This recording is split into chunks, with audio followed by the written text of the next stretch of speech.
జై Sriram. How you all? ఎలా ఉన్నారండి అందరూ? నేను బాగున్నాను. మీ అందరూ కూడా బాగున్నారని, ఇంకా చాలా బాగుండాలని మనస్ఫూర్తిగా కోరుకుంటున్నాను. ఇవాళ వీడియో నేను ఎప్పటిదంటే లాస్ట్ సాటర్డేది షేర్ చేస్తున్నాను. అంటే మొన్న సాటర్డే 10th జాన్. ఆ తర్వాత సండే నాడు మేము బయలుదేరి, నేను మా వారు బయలుదేరి కాకినాడ వచ్చాం అనమాట. సాటర్డే నాడు మాది కిట్టి పార్టీ అయింది. సో ఈ మధ్య మొదట్లో మాది ఈవినింగ్ స్నాక్స్ టైం ఉండేదండి. ఇప్పుడు ఒక 1 ఇయర్ నుంచి ఆల్మోస్ట్ మేము లంచ్ కిట్టి చేసుకుంటున్నాము. సో ఎవరైతే హోస్ట్ చేస్తున్నారో వాళ్ళు ఎవరు ఆగట్లేదు అసలు. క్యామ్ ఆన్ చేసే లోపల ఇది జనవరి మంత్ న్యూ ఇయర్ కాబట్టి ఇలా కేక్ కట్ చేసి సెలబ్రేట్ చేసుకుందామని అనిపించింది. అంటే ఇప్పుడు ఎవరైతే కేక్ కట్ చేస్తున్నారో సల్వార్ కమీజ్లో ఉన్నవాడ కొంచెం అందరు నన్ను హ్యాపీ న్యూ ఇయర్ బాగుంది అనిపించింది. మే all wishes come true celebrate చేసుకున్నాం. సో నేను వీడియో తీస్తున్నాను. సో ఆవిడేమో మీరు రండి నేను తీస్తానని పిలుస్తున్నారనమాట. ఇలా ఈ శారీస్ కట్టుకున్నాము ముగ్గురం ఒకే టైప్ అని చెప్పాను కదా ముందు నేను. సో అలా కట్టుకుని వెళ్ళాము. ఆ రోజు చాలా బాగుందని చాలా తారీఫ్ కూడా వచ్చింది మాకు. అందరం ఇలా ప్రతి సంవత్సరం కలిసిమెలిసి ఉండాలి, కిట్టి ఇలాగే మేము సెలబ్రేట్ చేసుకోవాలి, ఇంకా కొంచెం మంది మెంబర్స్ గ్రో అవ్వాలి అని నేను మాట్లాడాను. బట్ మైక్ లేదు కదా, సరిగా వినిపించట్లేదు, అందుకని వాయిస్ ఓవర్ ఇస్తున్నా. ఇదిగో మేము ముగ్గురం ఇలా శారీస్ కట్టుకున్నాం కదా, ఇది అన్నమాట చిట్లోది. నెక్స్ట్ మేము గిఫ్ట్స్ ఎక్స్చేంజ్ కూడా చేసుకుంటాం అనమాట అండి. చిట్లో ఓన్లీ జాన్లో చిట్స్ తీసుకుంటాము. ఎవరు నాకు ఎక్స్ పేరు వస్తే నేను ఎక్స్కి ఇస్తాను, ఎక్స్కి వై పేరు వస్తే ఎక్స్ వైకి ఇస్తారు, వైకి మళ్ళీ నా పేరు వస్తే నాకు ఇస్తారు, అలా అనమాట. సో ఇలా అవి కూడా పిక్స్ తీసుకుని మాది గ్రూప్ ఉంటుంది, గిట్టి గ్రూప్ అని, అందులో పోస్ట్ చేస్తాం. అవి ఒక మెమరీ లాగా ఉండిపోతుంది కదా అన్నట్టు. సో ఇలా సంతోషంగా అయింది. నెక్స్ట్ తంబోలా అయితే పక్కా ఆడతాం అనమాట. ఇంకా టైం ఉంటే అంత్యాక్షరి కూడా ఆడుతూ ఉంటాం మేము సాధారణంగా.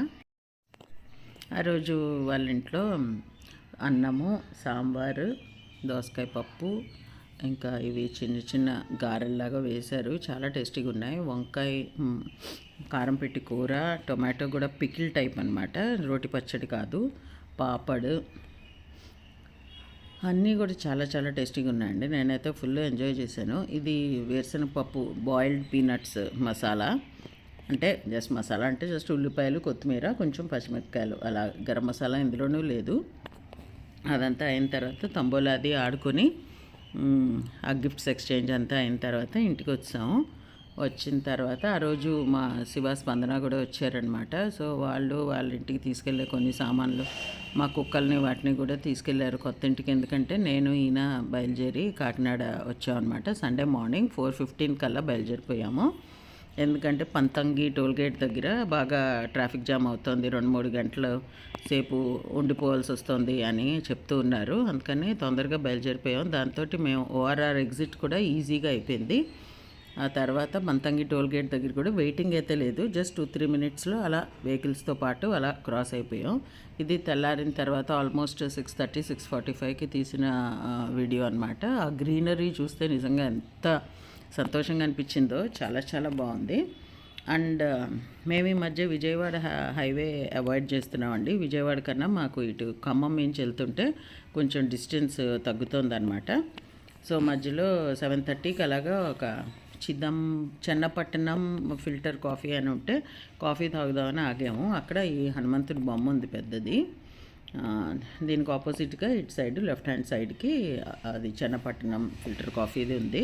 సరే కాఫీ కని వెళ్తే అక్కడ అమ్మ చేతి వంట అని ఉంది, చూశారు కదా ఇందాక, వాళ్ళు పెట్టినట్టున్నారు. మరి వాళ్ళది బ్రేక్ఫాస్ట్ కూడా ఉందన్నమాట. ఇడ్లీ వడ తిని కాఫీ తాగి మళ్ళీ బయలుదేరాం. ఇదేమో నిన్న మేము కాకినాడలో వివేకానంద పార్క్లో ఉన్న వైఎస్ఆర్ స్కేటింగ్ రింక్ దానికి వెళ్ళాం అనమాట. ఇది బాగుంది, నీకు చూపిస్తాందా అని తీసుకెళ్లారు మా వారు. ఇంతమంది పిల్లలు, డిఫరెంట్ ఏజ్ గ్రూప్స్ వాళ్ళు ఇలా పార్టిసిపేట్ చేయడం, వాళ్ళకేమో 1 ల్యాప్ 2 ల్యాప్స్ కాంపిటీషన్ లాగా పెట్టడం, ఎవరు ఎన్నిసార్లు ఫస్ట్ వస్తున్నారు ఏంటి, ఒకవేళ ఫస్ట్ వచ్చిన వాళ్ళు ఓకే, కొంచెం వెనక్కి ఉండిపోయిన వాళ్ళకి ఏం మిస్టేక్ చేస్తున్నారు ఏంటి కూడా వాళ్ళ కోచ్ వాళ్ళకి ఎక్స్ప్లెయిన్ చేస్తున్నారనమాట.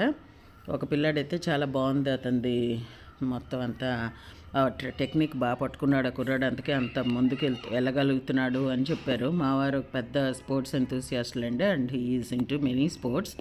అండ్ ఈ మగపిల్లల్ని చూస్తే మటుకు నాకు నా పిల్లలిద్దరు గుర్తొచ్చారు. వాళ్ళు కూడా ఇలాగే తెగ చేసేవారు స్కేటింగ్ చిన్నప్పుడు. ఇప్పుడు అలవాటు తప్పిపోయింది, ఇప్పుడు చేయగలరో చేయలేరో నాకు తెలియదు ఎన్ని సంవత్సరాల తర్వాత. అండ్ ఒక పాప మటుకు పాపం చాలా రాంగ్ టెక్నిక్లో పడింది అన్నట్టు అనిపించింది అనమాట. తను లిటరల్గా ఒక లెగ్ బాగానే వెళ్తుంది, ఇంకో లెగ్తో డ్రాగ్ చేస్తూ వెళ్తుంది. అందుకని తను కాంపిటీషన్ విన్ అవ్వలేకపోతుంది అనమాట. ఎప్పుడు కూడా వెనక్కే ఉండిపోతుంది. సో అమ్మాయిది రాంగ్ టెక్నిక్ అవడం వల్ల ఇప్పుడు అందులోంచి మార్చుకోవడం చాలా కష్టం అండి. ఒకసారి రాంగ్ టెక్నిక్లో పడిపోతే స్పోర్ట్స్లోనూ. ఇదిగో ఈ పాప ఇదిగో వెళ్తుంది కదా, ఓ కాలు పైకి తీసి టక్ టక్ మని సౌండ్ వస్తుంది. అలా సౌండ్ వచ్చింది అంటేనే తను సరిగ్గా చేయలేకపోతుంది అన్నది అర్థమవుతుంది అనమాట. సో చిన్నపిల్లలే కాబట్టి ఇంకా కొంచెం ట్రై చేస్తే వచ్చేస్తుంది, పర్వాలేదు అని చెప్తూ ఉన్నారు మా వారు. ఈయనకి తెలుసు అవన్నీ ఎక్కువ టెక్నిక్స్ అన్నీ. ఇదిగో ఈ పాప దగ్గర నుంచి చూడండి. సో ఇదండి ఈరోజు మా వీడియో. మీకు నచ్చింది అనుకుంటా. నచ్చితే please like, share, comment, hype and subscribe to my channel Varahi World. Signing off for today folks. Jai Hind.